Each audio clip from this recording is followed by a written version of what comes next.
So I'm kind of excited today because it's very rare for me to have anybody in the studio with me, and we're getting to hang out today. But let me tell you a little bit about how this whole hour began. A number of months ago, for those of you who listen to the program, you know that I fell. I was dancing at a performance, and I broke both of my wrists, which, by the way, I just am getting ready to post my insurance bill, which was $50,000 for 2 wrists. It was so crazy. But along the way, one of the biggest things that really bothered me was that I had these long scars on my wrists. And when I was convalescing for about 6 weeks, I ended up finding this little sample of this product that I'd gotten, I can't even tell you how many years ago. And so today, the manufacturer, the CEO, the CMO, and the CIO of this company, Stuart Harris, is with us. He's actually in Utah. It was the craziest miracle for me. And since we are videotaping, and you can't see it here, but I'll put this up. It's kind of exciting because when I realized you were here and I could invite you into the studio, it seemed like a real miracle turnaround. And you've been so helpful. So today we're here. We're going to talk about what they've done, because it's a family-owned business, an American business. They've been in the world 18 years, all over the world. And the investment in natural plant cosmetics and plant-based skincare is quite unique. I mean, even though the category has been around for a while, tell your story about your mom and your family and how this business got started. So I'm so glad you're here. Well, thanks. I'm glad to be here with you, Danielle. I appreciate the opportunity. In the 80s, my 70s, 80s, my mother went in. She had skin problems all her life. She had bad acne when she was growing up, and she had acne scars. And she went in to get a facial cream to help her, and she tried it, and it just turned her whole face red. Mm-hmm. And so she went back, and this was an expensive cream. This is like one of the high-end top things that they had back then. And she went back in and asked for a refund, and the clerk just took one look at her and didn't hesitate at all, just gave her money back.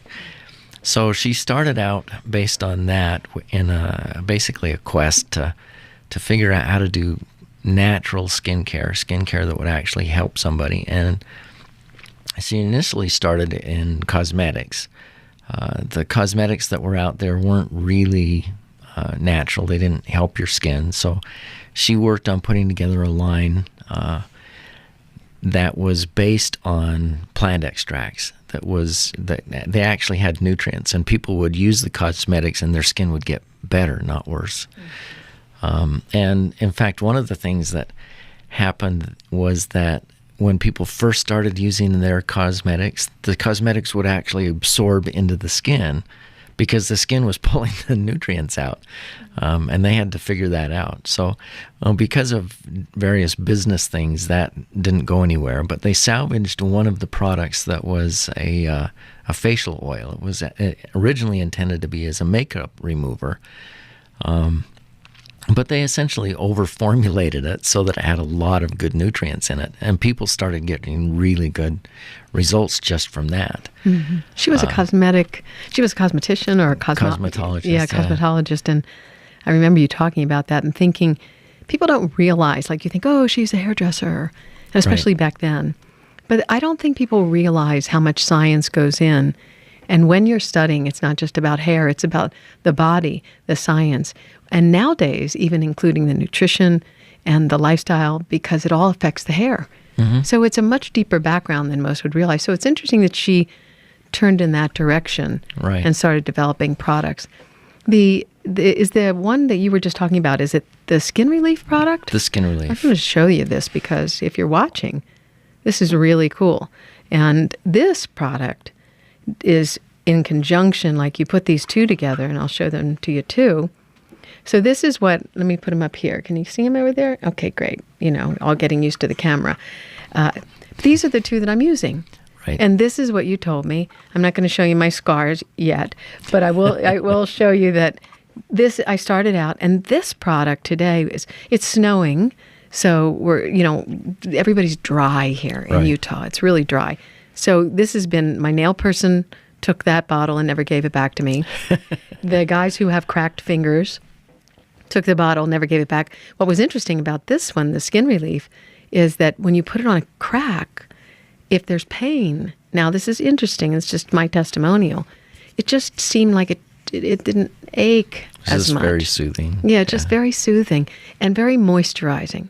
So you mentioned something that we were all fascinated by about hand creams, and you also have a hand and foot cream. You were talking about this addiction, and you were talking about what actually happens, like you were saying, absorption. Mm-hmm. Explain that whole process that I don't think most people understand. Well, most of the hand and foot lotions that are out there, and it's in other products as well, they will have an ingredient called glycerin. Mm-hmm. And they even try and make it sound good by saying it's organic vegetable glycerin, but it's still glycerin. And your skin actually has a very small amount of glycerin inside the cells, and that helps keep moisture inside the cells. But when you put glycerin on the outside, especially when you put a lot of glycerin, it totally overwhelms what's in the cells, and it pulls moisture out of your skin. And it will pull it out of the air, and so your hands will feel moist, but at the same time that they're feeling moist, it's drying them out. And that combination of making your skin feel moist while it's drying it out sets up an addictive cycle.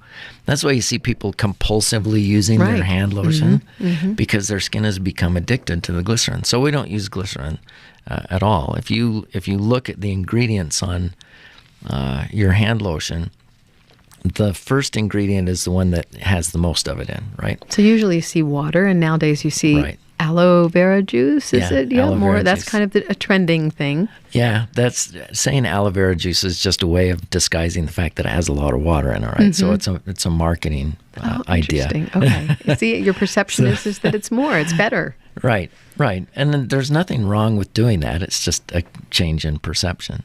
But if you see the glycerin in the top 3 or 4 ingredients, that means that there's a lot of glycerin in there, and you want to avoid that.